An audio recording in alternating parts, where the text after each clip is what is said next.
Super ganda dito guys ng tanawin, no? Dito sa going to Puerto Galera. Dito kami sa ibabaw ng unang ahunan. Ano ang lugar to, Nay?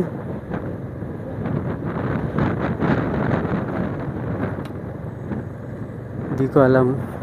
Pa-comment na lang guys sa mga taga-Abra kung saang lugar to. Yung mga viewers natin sa Abra de Ilog. Alam itong lugar na to. Ito kami. Super ganda guys, oh. Ang ganda ng view.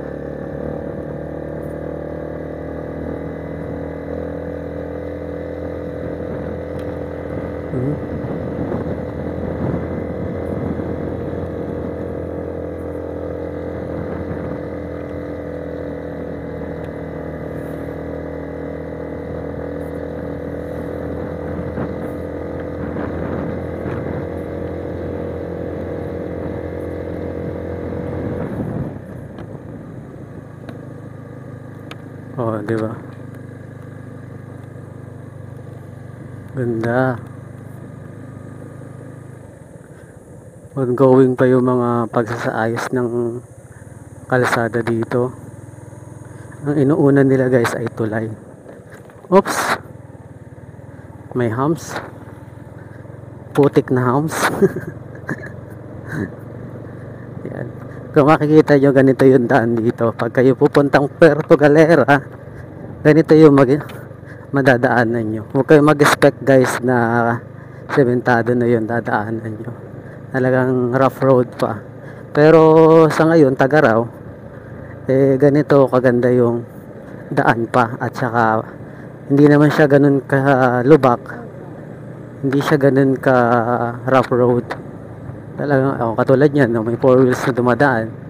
Kayang-kaya dumaan dito ang inyong mga 4 wheels going to Puerto Galera, from Abra to Puerto Galera. Yan. Makikita nyo yung mga view dito.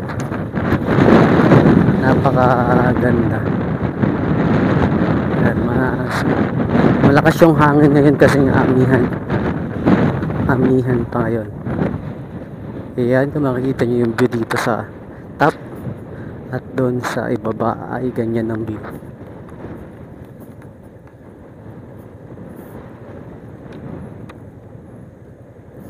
Yan, ayan ang bundok. So napakaganda dito dumaan. Kung kayo ay mag-shortcut at nalalayuan kayo, iikot pa kayo going to San Jose pa kayo, at pupunta kayo ng Puerto or Calapan, mas malapit ang biyahe dito. Ayan, no? Nakikita nyo guys yung mga sasakyan na yan is kayang-kayang dumaan dito. Pero lang guys kapag tag-ulan kasi hindi pa buo yung tulay, kaya medyo mahirap dumaan dito kapag tag-ulan na at saka nasisira na ulit yung daan. Magiging lubak-lubak gawa ng naaagusan ng tubig ulan. Pero kung ngayon tag-araw naman, maganda naman dumaan dito. Tsaka napapabilis ang biyahe kapag ganito ganito kaganda na yung daan. Hindi man siya sementado pero maganda na siyang daanan. Alam ko marami pang hindi nakakadaan dito na gustong magpunta sa Oriental. Ito makikita nyo yung video natin na ganito yung dadaanan mo. Ayan. Kayang-kaya mo dumaan dito kahit pa 4 wheels ang gamit mo. Hindi naman siya ganun ka lalalim yung lubak. Kaya kayang-kaya mo siyang kayang-kaya mong magmaniobra dito ng iyong sasakyan.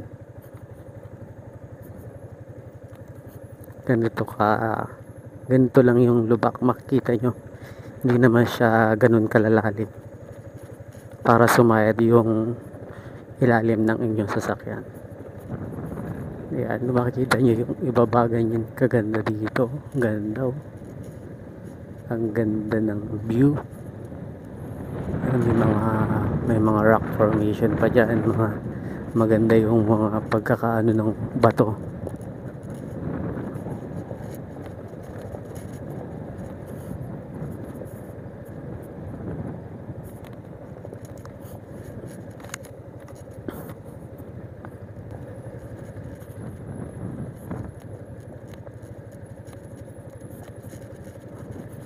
Ang ganda. Yan. Sarap pagbiyahe pag ganito yung daan. Challenge talaga yung daan. Hindi naman siya ganun kahirap daanan.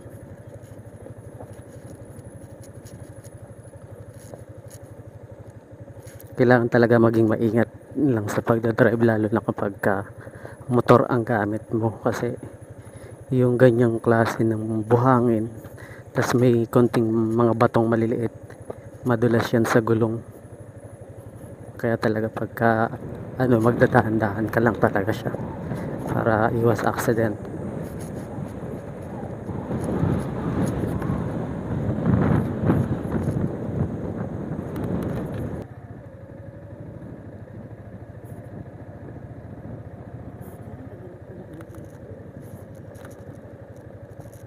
Ito na tayo sa challenge na naman ng ilog.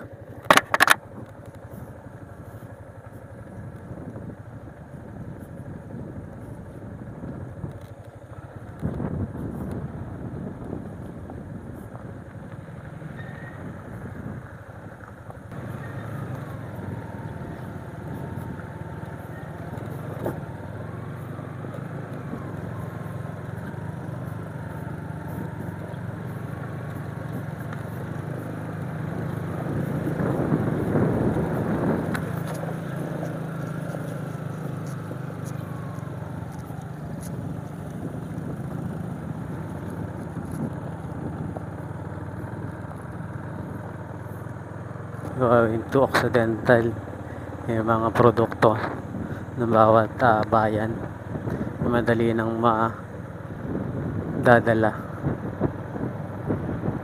pagka ganito na kaganda yung daan, yung magiging daan natin. Solid. Sana doon din sa amin sa Paloan, para maganda rin yung transaction, mga pabiyahe ng mga kalakal.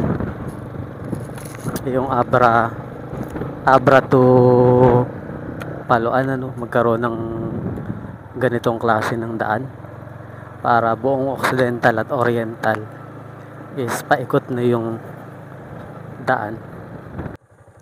Hindi mo ako nakikilala? Jansel, ano ka ga? Ano ka? Kamusta? Hindi nakakakilala ito. Nagkano ka kayo? Naglaba? San Jose. Ay, si Renz saan si Renz ngayon? Nandyan, umuwi.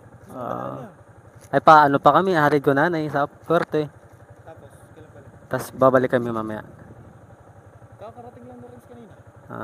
Saan kayo naglalagi? Sa Valenzuela. Ako si Kim Kako to Hindi yata ako nakilala nito. Dito? Papasok na yan?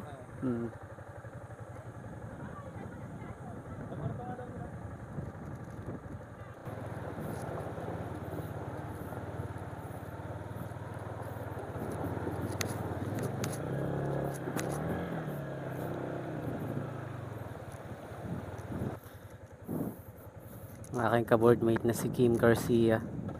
Shoutout sa'yo, tol. Shoutout sa'yo, tol, Kim Garcia. Ay, napanood mo tong video natin na to.